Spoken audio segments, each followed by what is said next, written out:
sometimes you gotta bring out the old you so they don't fuck with the new you. My nigga, I'm the poo-poo. Got my paper like a Nigerian eating fufu. 2022, when you still rocking fufu, I mean, it's gotta be a better way.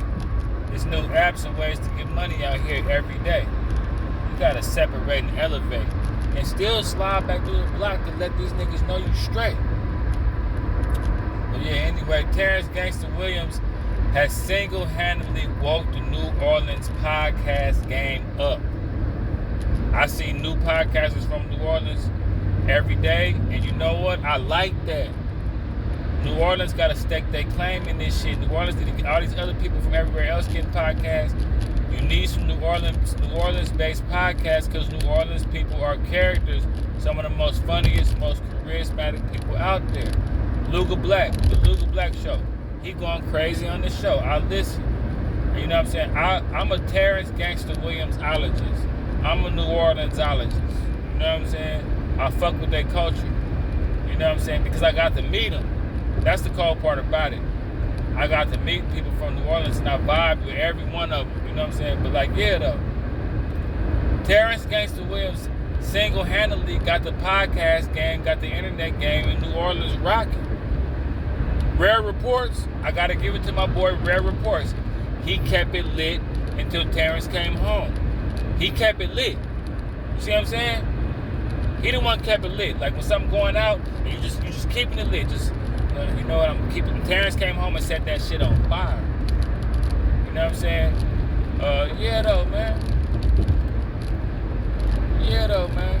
And like I say, Rare Reports, I seen something where he was doing something with a normal like newscast, and they went to the hood, and somebody tried to walk out there with a gun and get mad at them, and the dude got whooped up, and they took the gun from him. The dude that do Rare Reports, he was hosting that shit. You know what I'm saying?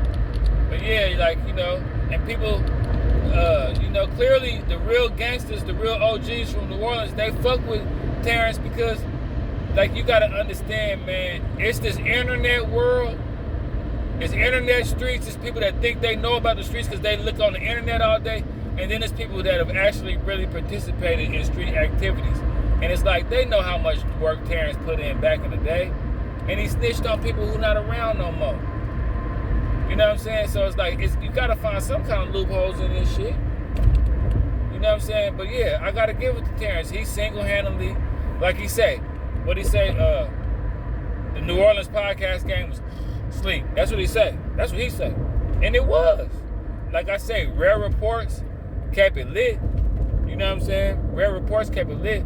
But while Baton Rouge made they surge, NBA Youngboy, Boosie coming out, you know what I'm saying, Webby, you know what I'm saying, Fredo Bang and all them. New Orleans, I hate to say it, but New Orleans was kind of, they wasn't, you know, putting out hella shit like Baton Rouge was. But Terrance then got New Orleans back lit. Internet-wise, rappers, ride the wave. If you rapping from New Orleans, ride the wave. Ride the wave, man. But yeah, I give it to Terrance Gansgsta Williams. And I totally agree with him. He single-handedly got the New Orleans podcast game rocking. Single-handedly. You know what I'm saying?